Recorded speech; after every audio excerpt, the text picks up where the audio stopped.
So let's start with this. In Miami, year 2 title. Went back to Cleveland, year 2 title. Came to Los Angeles, year 2 title. That's what he does. Michael needed Scottie Pippen. LeBron just needs a ball.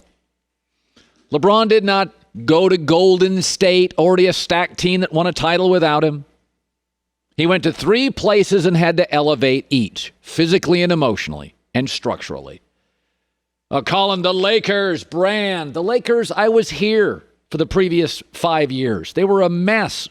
Bad front office, arguing siblings, owning the team. They kept drafting guys like Lonzo and D'Angelo Russell and Julius Randle and Brandon Ingram. Nice players, but guys.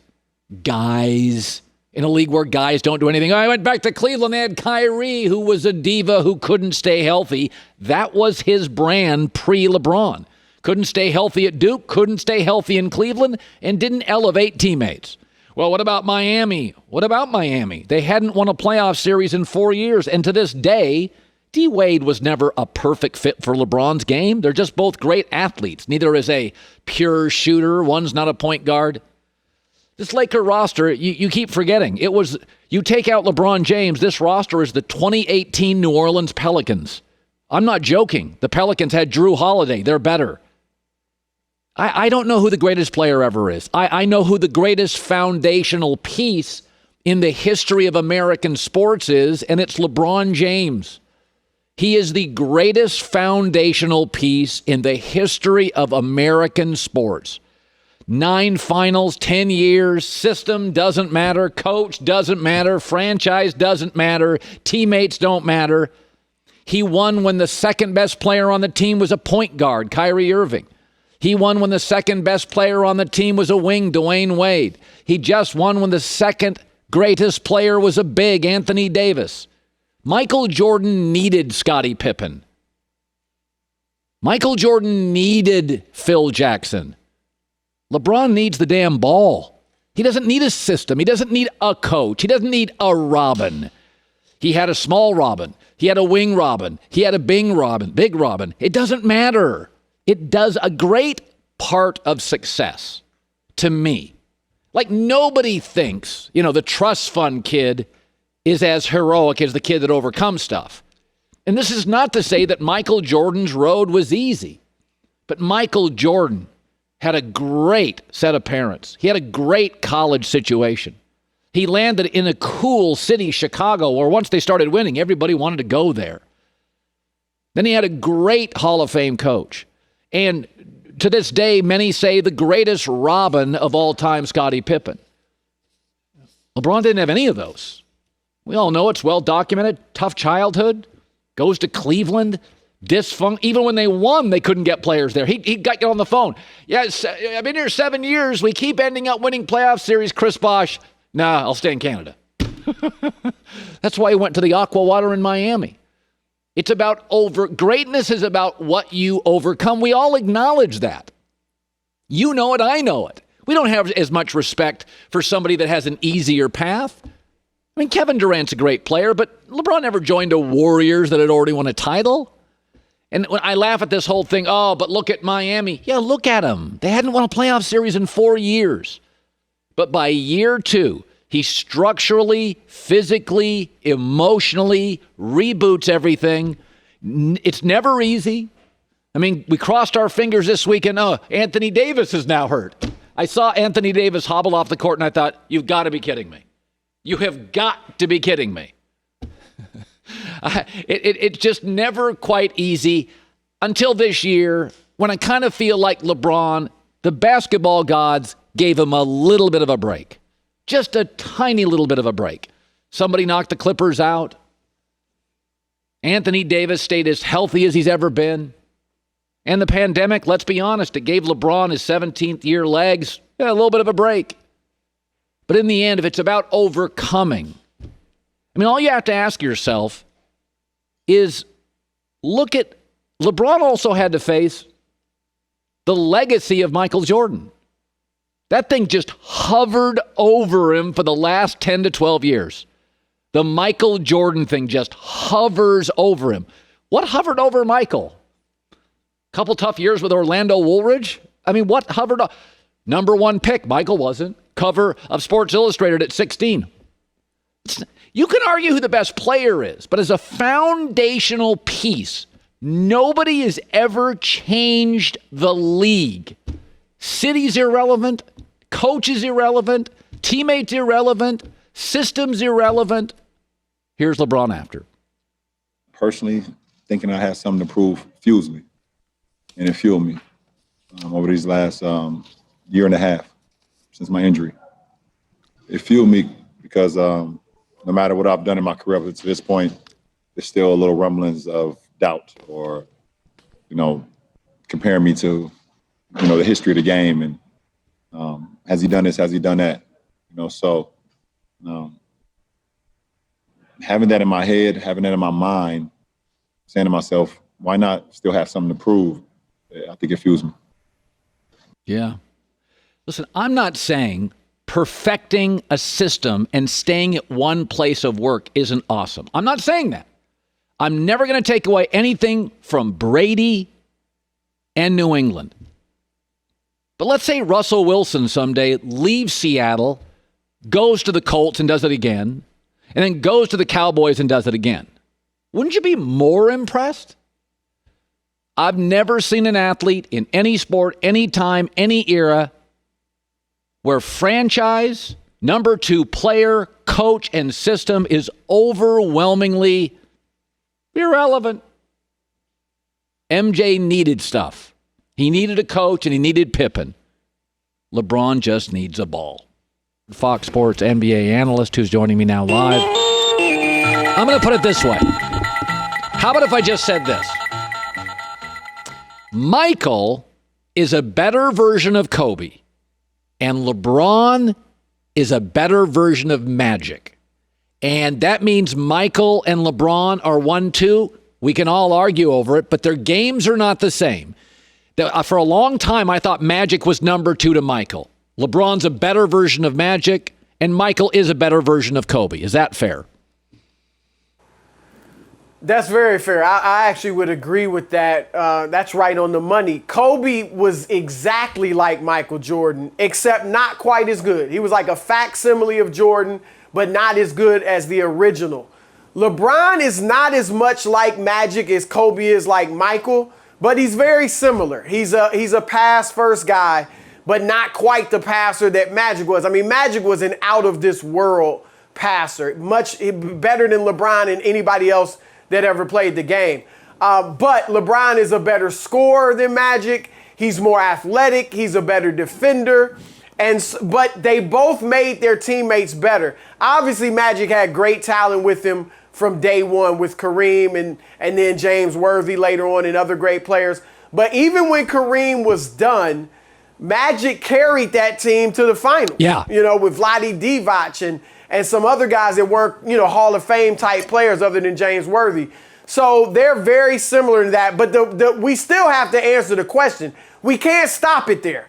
Okay, you want to pull a Jeff Van Gundy and say, well, one has a better career, but one's a better player, one's the GOAT. No, we still have to settle it. And right now, it was great last night what LeBron did.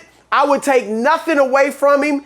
It edges him a little bit closer, but he's still number 2, and Michael Jordan is number 1. By the way, though, isn't it more impressive? It's one thing, and I'll make this argument. Michael needed Scottie and Phil. LeBron just needs a ball. He won with a wing, he won with a point guard, he won with a big, he won with 4 different coaches. Is that Michael needed things to work, or he couldn't even get to the finals. LeBron doesn't need anything. Well,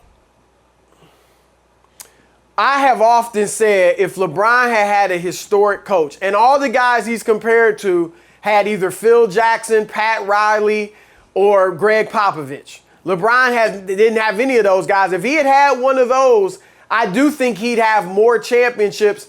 And maybe then the discussion would be reversed and he'd be viewed as the GOAT by most people. But let's remember this too. Phil Jackson was not Phil Jackson when he went to Michael Jordan. Okay, he was just some guy who had coached the Albany Patroons and was a favorite of Jerry Krause. That's it. So Michael Jordan played a large role in making Phil Jackson who he was.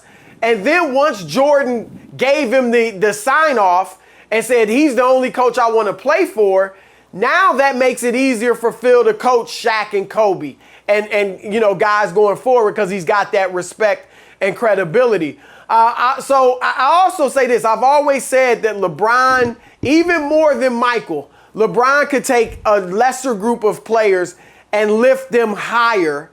But LeBron's had trouble getting those teams over the hump. When he's won championships, he's been stacked. I mean, in Miami, he had 2 Hall of Famers the first championship, 3 Hall of Famers the second championship as teammates. Of course, he won it with Kyrie and Love. Kyrie will be a Hall of Famer probably if he stays healthy. Love, maybe. And then this time he's got Anthony Davis, and Rajon Rondo might be a Hall of Famer. So let's not act like LeBron has just carried anybody to championships. He can carry anybody to deep playoff runs, occasionally the finals, but to win it, he's needed big-time help too. We used to kind of roll our eyes when people would say LeBron's going to play with Bronny. He's going to play with his son. And now I'm like, he's going to play through his son's first free agency. When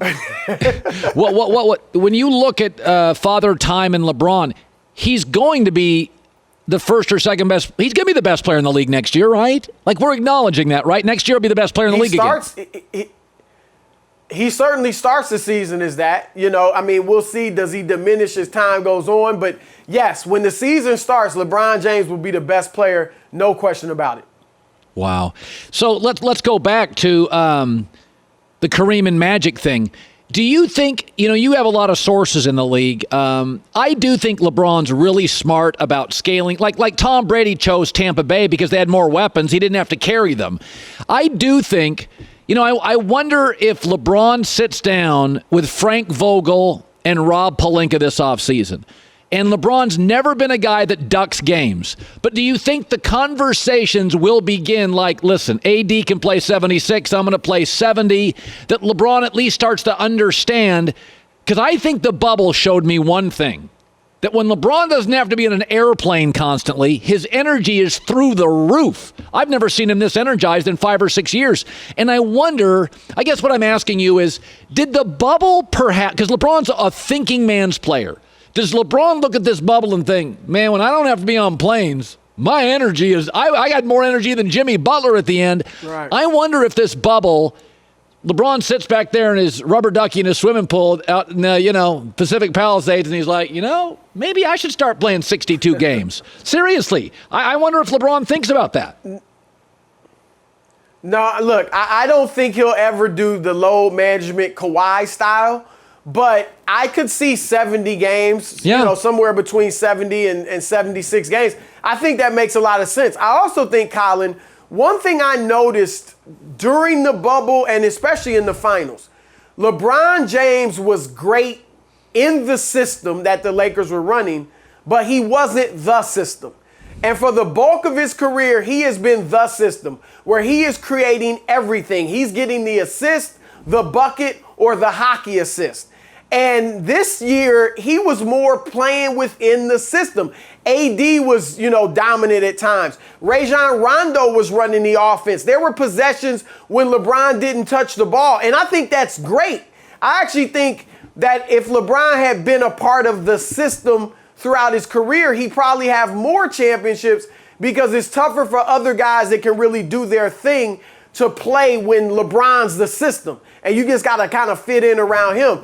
But my point is, I brought that up because I think that will be less taxing on him too. If he plays this way going forward, he's the point guard, he's running the show, he's getting everybody involved, but everything doesn't revolve around LeBron. They run through AD. When Rondo's in there, LeBron can play off the ball. That will put less strain on him physically and mentally. And I think that'll help him stay elite for a longer period of time as well. So you have Michael 1, LeBron 2. Is Magic your third best player ever?